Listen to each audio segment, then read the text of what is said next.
What's up, everybody, and welcome back to another movie review. I'm Chase Lee, and the movie I want to take a look at right now is Blinded by the Light. Now, this one comes from Warner Brothers. It is directed by Gurinder Jadaha. I hope that I pronounced that correctly. I will probably be saying that through a lot of these names I'm about to mention, but I just want to make sure I get all these names pronounced to the best of my ability, so I apologize in advance.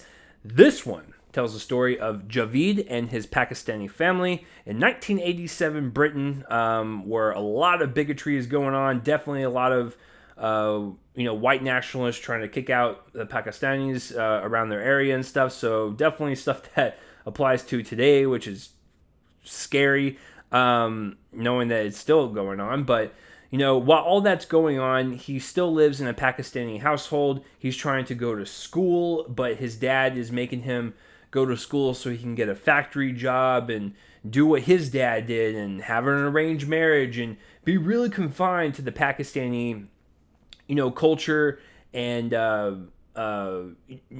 really break away from tradition.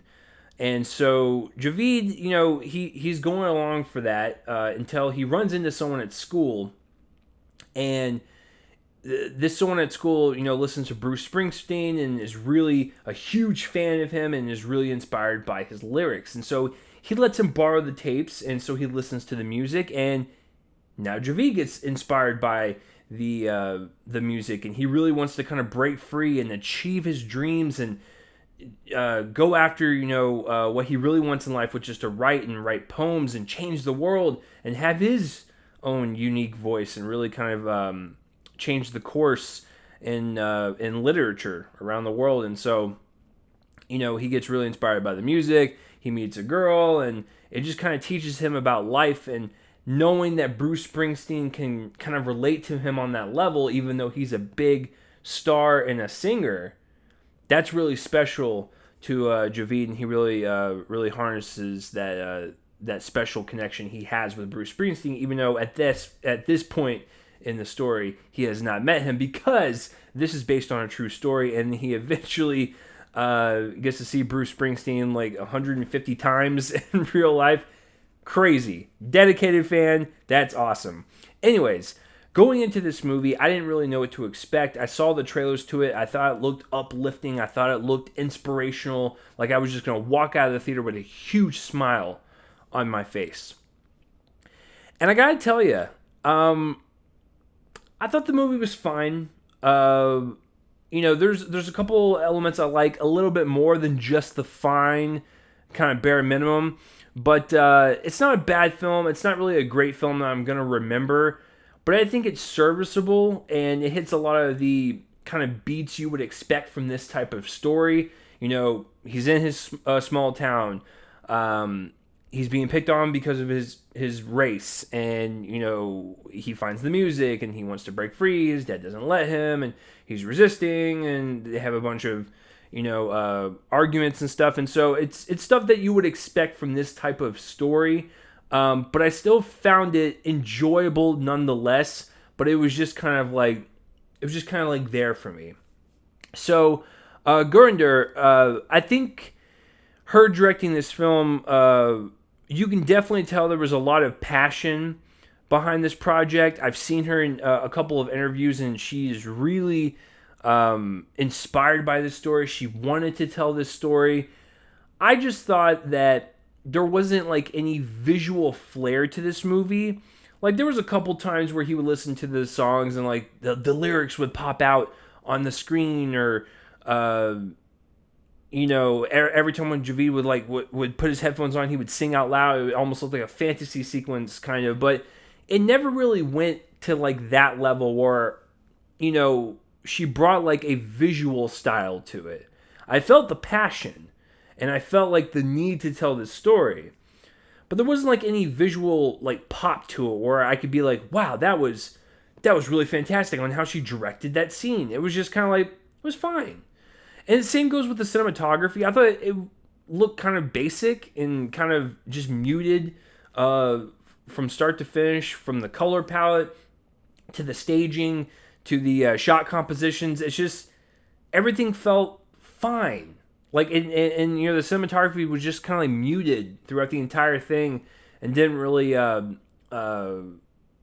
you know, fluctuate with any type of, you know, like, hey, let's go to this location, kind of mix it up a little bit. No, it was just like the same color palette throughout the entire movie, and that got, you know, kind of boring and a little bland. And like I said, it wasn't really anything to the visual language to this film. I think where this film shines the most is probably the acting. I got my phone, so don't worry. I'm going to make sure I get these correct. The gentleman that plays Javid is the Vivek Caldra. I hope that's it. And then his father, Malik, played by Kulvinder Gur, or Gar. You know, I wish I could pronounce better. Anyways, those two are the shining stars of this film. They are the heartbeat of the film, the father and son duo. You want them to be the best element because he's trying to impress his dad. He's trying to break away from his dad, but he still loves his dad, and you want that that range in these actors to really complement the story. And Javid is, you know, he's a kid. You know, he finds this music. He's inspired. He wants to take chances. He wants to break away from Pakistani tradition. His father is more old school, and you can see that. And then they change throughout the movie, and it's just, you know, they have their tender moments. They have their moments where they're yelling at each other, and everything was so believable that I was enjoying like the family dynamic within this movie the most out of everything else. Because everything else that dealt with the music or him achieving his dreams, that stuff we've seen before.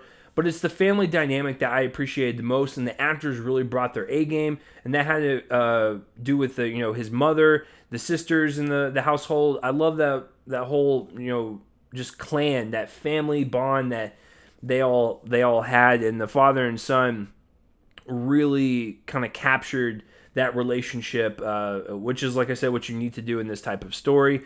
And then when I got to all the really kind of bigotry, you know, discrimination between their family and like their neighbors, and, you know, the marches that they had to go through, that was also really haunting to watch, because, you know, that stuff is happening today, and they really sold it for, you know, an event that happened in 1987. And it just, you know, they really sold the fear that they were facing every single day, just being people of a different race. And so it's disgusting behavior, and I think Gurinder really kind of captured, you know, that disgusting part of Britain's history in that moment in time. And it's just, they sold it very well, and those parts gave me chills. I was just like, wow, this is 2019. We're still seeing that stuff today. So the father and son duo are definitely the best performers of the entire movie, but everyone else does a pretty good job just supporting everything else throughout the movie. Now, the last thing, the music. You know, I'm a movie guy. I am embarrassed to admit this, but I don't really know music. I really don't. Like, if you played like a song for me, I'd be like, okay, yeah, I've heard that on the radio a couple times. I couldn't tell you the name of the song, half the lyrics, and who sang it. So I never really listened to Bruce Springsteen songs. Of course, excluding the titles, you know, title song, "Blinded by the Light." That's a pretty well-known song. I've listened to that one, but every song that played throughout the movie applied to each scenario that Javid was going through, and even stuff that his parents might have gone through at that moment in time. And it really was a nice music selection to apply not only to the story and the characters, but, you know, the whole Bruce Springsteen theme. Like, it was, you know, it was well selected in the music, and they were very catchy. So might listen to more Springsteen songs, who knows. But yeah, I think my overall experience, it was fine. It's a good little story that I think a lot of people are going to find inspirational, very uplifting, and you just feel warm-hearted after you walk out of the theater. And I did too. But if you're asking me as a critic, it's a fine little film that if you don't see it in theaters this week, because it is going to worry me that it's not going to do that well, then you can stream it for sure. But please give this movie you know, your hard-earned money, because there's a lot of movies that don't deserve it, This may not be one of my favorites of the year, but it definitely deserves your attention and your time, because I think it's a nice little watch. So I'm going to give Blinded by the Light a C plus. It is what it is. I've said my piece. But I mean, there's a lot of people out there that are Springsteen fans, a lot of people that want to see this movie. So what about you? Let me know down below if you have seen this movie. What are your thoughts on it? And just tell me all about it. And I would like to hear your perspective on it. So that will do it for this review, guys. I'm Chase Lee, and tune in next time for whatever I review next. I will see you guys later.